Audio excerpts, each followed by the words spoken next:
Al menos 3.000 migrantes partieron en una nueva caravana desde Tapachula, en el sur de México, hacia el norte del país. Este es el más reciente intento para llegar a pie a Estados Unidos. En agosto, la Guardia Nacional disolvió otra marcha. Tendremos invitado. El presidente de Turquía, Recep Tayyip Erdoğan, ordenó al Ministerio de Exteriores que declare persona no grata a 10 embajadores. La molestia del gobierno es que ellos firmaron un manifiesto para pedir la liberación del activista Osman Kavala, que lleva 4 años en prisión domiciliaria. Y el exministro del Interior de Italia, Matteo Salvini, enfrentó su primer día de juicio.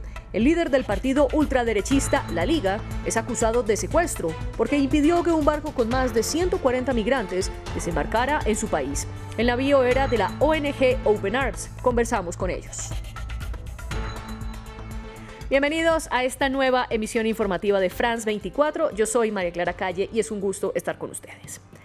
Comenzamos en América Latina porque la denominada caravana madre salió desde la ciudad de Tapachula, en México, hacia la capital del país. Al menos 3.000 migrantes intentan llegar al norte mexicano y cruzar hacia Estados Unidos. Ellos protestan por la demora en sus procesos de asilo, mientras están hacinados en campamentos en el sur del país. La mayoría vienen de Haití y también hay personas de Sudamérica y América Central. Muchos nicaragüenses estamos retenidos acá desde hace 6 meses, 7 meses, 8 meses. Tenemos tiempo de estar encerrados acá. Ya no podemos más. Acá no tenemos trabajo, no podemos vivir. En nuestro país mucho peor. No, el trámites están muy difíciles. Todo sale con mentiras, no tienen palabra. Llegar hasta la frontera, si Dios lo permite, y cumplir cada una de nuestras metas, porque cada uno de nosotros tenemos una familia y tenemos un sueño, y todos somos una familia. Centroamérica está unido. Ustedes escuchaban a algunos de los migrantes que hacen parte de esta nueva caravana. Antes de hoy en Tapachula se tomaron varios días para organizar la cruzada. Y es que a esta ciudad mexicana y fronteriza con Guatemala ha llegado una cantidad inusual de migrantes. Para entender qué está pasando, está con nosotros desde Ciudad de México Jorge Andrade. Él es doctor en antropología y especialista en temas migratorios. Señor Andrade, gracias por estar con nosotros en France 24. ¿Qué están pidiendo los migrantes que hacen parte de esta caravana? Es una caravana más que están organizando con la idea que quieren llegar a Estados Unidos, lo cual va a ser, por lo que ha sucedido en otras ocasiones, va a ser muy difícil que avance o que lleguen a Estados Unidos. No solamente que avancen, sino que lleguen a Estados Unidos. Eso es complicado, las fronteras están cerradas, no nada más físicamente, sino administrativamente. Pues no se están otorgando asilos ahorita, entonces es una situación complicada para estas personas. Y usted nos hablaba de la dificultad de llegar a Estados Unidos, pero en Tapachula, la ciudad mexicana, ¿qué está pasando en materia de migración y por qué importa esta ciudad? Bueno, históricamente es una de las fronteras más porosas que existen en nuestro país. Históricamente, lo comentaba, es por donde llegan los grupos no solamente centroamericanos, sudamericanos, caribeños e inclusive transcontinentales. Entonces es la entrada hacia México para tomar el camino hacia Estados Unidos, y pues en Tapachula es en donde están pues la detención de todas estas personas que están esperando un trámite de refugio que se les otorgue por parte de la Comisión Mexicana de Atención a Refugiados, la COMAR. En los últimos días se ha registrado que han llegado migrantes de por lo menos 11 países a esta ciudad que usted describe. Pero explíquenos un poco por qué ha aumentado la migración últimamente, tanto en Centroamérica como en el norte del continente. Es una cuestión estructural, económica, y que conlleva hacia otras situaciones como la violencia, las catástrofes climáticas, huracanes, terremotos, y la falsa idea que se manejó de que con la administración de Biden iba a cambiar esta situación de los migrantes que iban a ser recibidos, pero se les ha olvidado que durante la administración de Obama se devolvieron, por lo menos en el caso mexicano, más de 2 millones de personas hacia nuestro país. El que estaba encargado de esa política pues era era Biden el que ahora es el presidente. Entonces, esa idea falsa y como se ha manejado tanto por medios como por... Señor Andrade, muchas gracias por las explicaciones que nos da. Y nosotros cambiamos a una noticia de última hora, porque el hombre más buscado por las autoridades de Colombia fue capturado. Fuentes del ejército y la policía le confirmaron a medios locales que atraparon a Dairo Antonio Úsuga, alias Otoniel. Él es el jefe del Clan del Golfo y buscado por narcotráfico. Colombia había ofrecido una recompensa de $800.000 y Estados Unidos ofreció $5 millones por información que permitiera su captura. En este momento el presidente Iván Duque y la cúpula militar están viajando hacia el norte del país, donde ocurrió la captura. Seguiremos informando sobre esta noticia en desarrollo. Y pasamos a Haití, porque se cumple una semana desde el secuestro de 17 misioneros norteamericanos en Haití.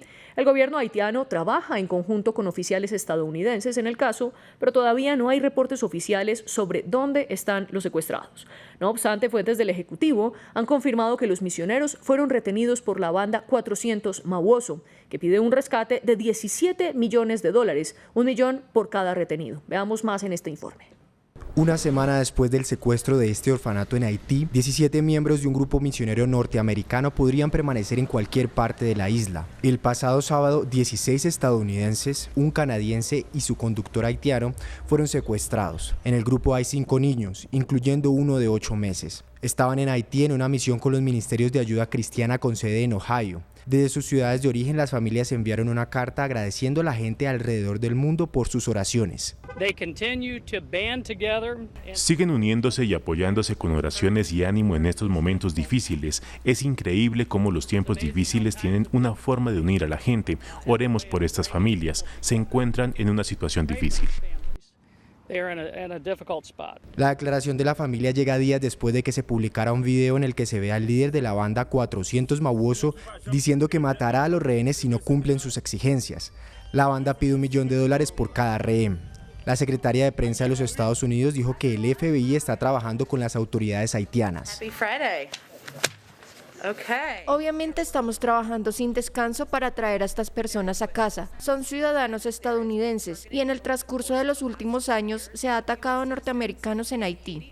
Tan solo este año se ha producido al menos 455 secuestros, que son habituales en Haití, donde la anarquía y la violencia de las bandas está en aumento. El jueves, cientos de haitianos cerraron un barrio en Puerto Príncipe. En protestas contra el gobierno, la creciente inseguridad de Haití, las bandas bloquean la distribución de gasolina y los secuestros.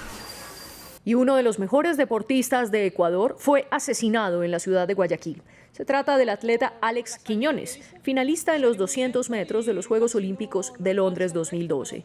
Las autoridades todavía no saben cuáles son las causas del homicidio que ocurrió anoche. Su asesinato se produjo en el cuarto día del estado de excepción que declaró el presidente del país, Guillermo Lasso, precisamente por el aumento de los homicidios.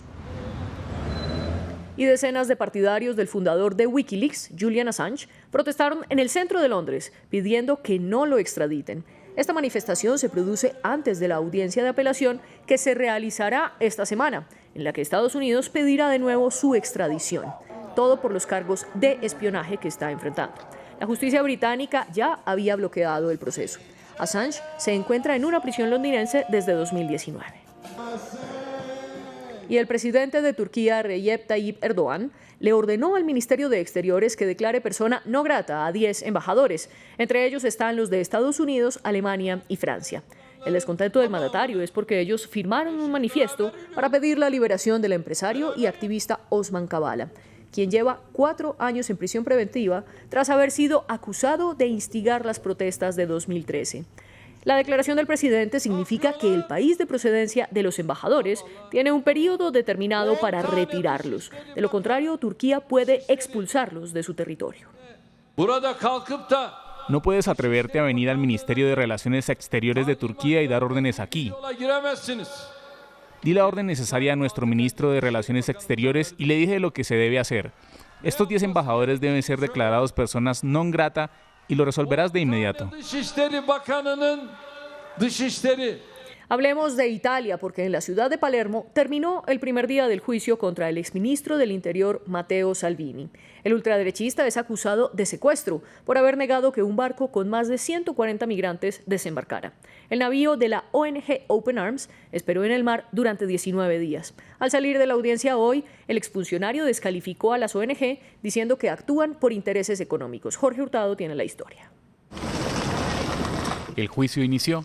El exministro de Interior italiano, Matteo Salvini, tuvo su primer cara a cara con la justicia, que lo acusa de secuestro, tras su decisión en 2019 que un barco con más de 100 migrantes a bordo no desembarcara en su país. Al salir de la audiencia, Salvini recordó que 12 países de la Unión Europea pidieron crear muros para controlar la migración y criticó el proceso en su contra. Andare a proceso perché ho fatto il mio dovere è surreale. Es surrealista someterse a juicio porque he hecho mi trabajo. Me da pena porque digo, ¿qué serio puede ser un juicio en el que Richard Gere viene de Hollywood a dar testimonio de mi carrera? Espero que dure lo menos posible porque hay cosas más importantes que hacer. Spero che duri il meno possibile perché ci sono cose più importanti. Los migrantes quedaron varados en el mar durante casi 3 semanas a bordo del barco de rescate de la ONG Open Arms, hasta que los fiscales ordenaron la incautación del barco y la evacuación de todos los que estaban a bordo. Pero para Salvini, él solo hizo cumplir la ley. Questa è una nave pirata. Se trata de un barco pirata que recogió inmigrantes en aguas libias el 1 de agosto de 2019 y recogió inmigrantes en aguas maltesas el 2 de agosto.